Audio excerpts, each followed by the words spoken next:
practice! Ang practice na to!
Yung pamangkin ko, nilapitan ako.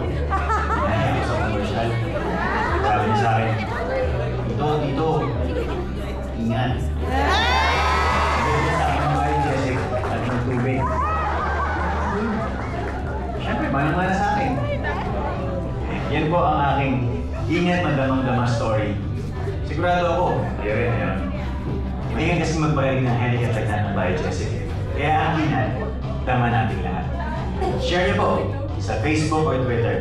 At pag nabili ang story niyo, gagawin natin ito. Ingat na damang-damang short nyo. Abangan ko yan, ha? Paano po? Ingat.